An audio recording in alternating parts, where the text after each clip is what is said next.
firman Tuhan. Jadi renungan kita pada pagi hari ini tanggal 19 Oktober 2023, kitab 1 Samuel 8 ayat 9 sampai 22, demikian firman Tuhan. Oleh sebab itu dengarkanlah permintaan mereka, hanya peringatkanlah mereka dengan sungguh-sungguh dan beritahukanlah kepada mereka apa yang menjadi hak raja yang akan memerintah mereka.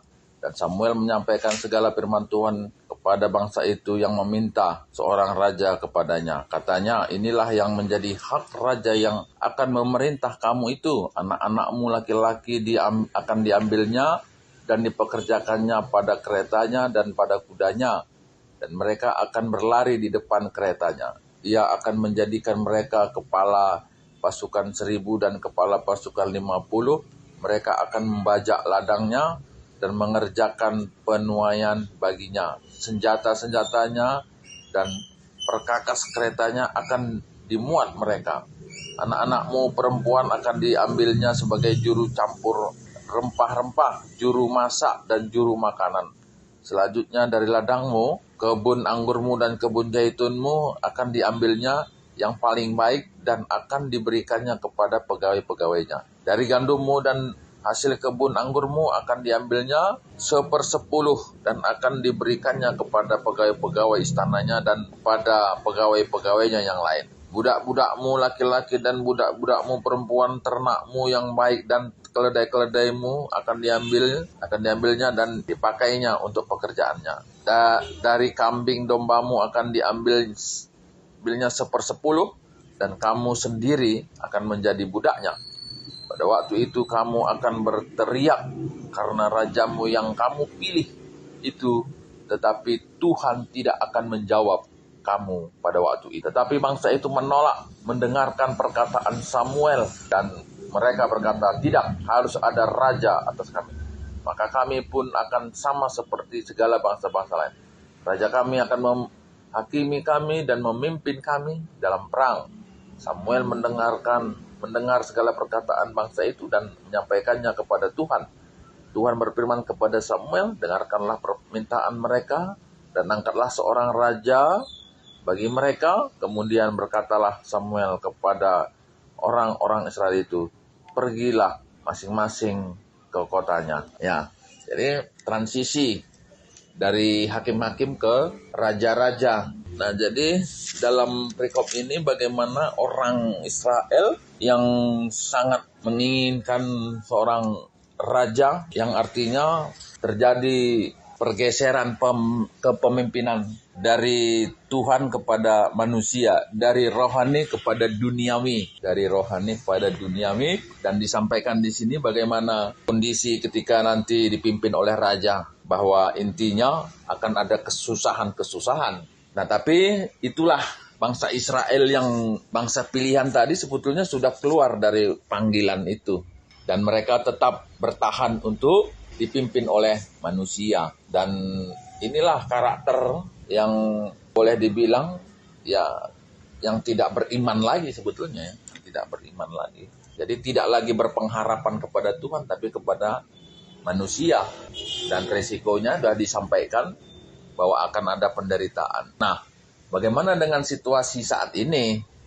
Nah, situasi dalam perjanjian dalam Alkitab selanjutnya dikatakan bahwa pejabat pemerintah itu juga menjadi wakil raja. Nah, seperti itu ya. Sehingga kita menjadi taat juga kepada raja karena itu juga pilihan Tuhan dalam kitab-kitab selanjutnya.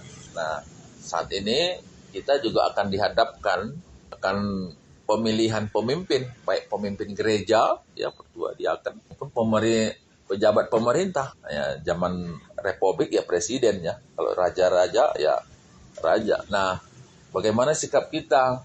Ya tentu kalau zaman hakim-hakim ya, yang memimpin itu ya yang dipilih Tuhan hakim. Kalau zaman Samuel ya Samuel itulah yang memimpin zaman itu.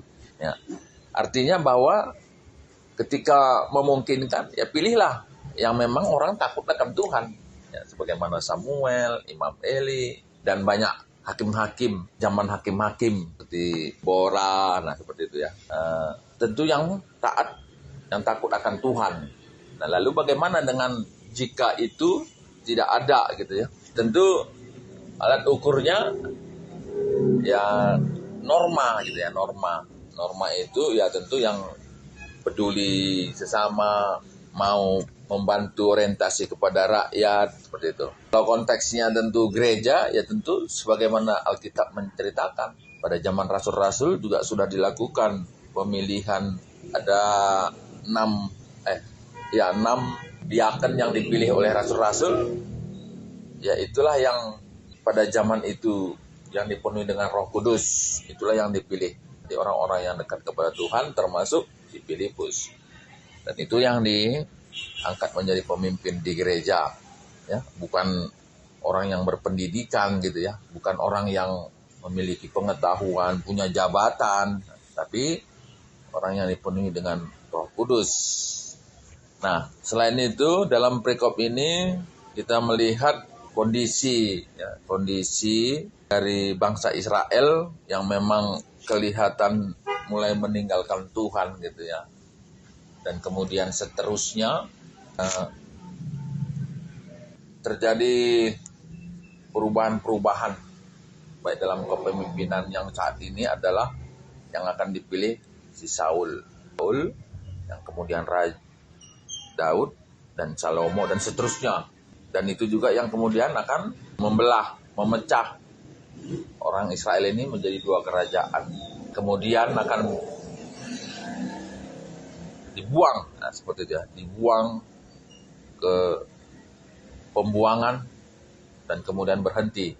Setelah kembali dari pembuangan, tidak ada lagi pemberitaan, tidak ada lagi nabi yang kemudian muncul masuk kepada perjanjian baru.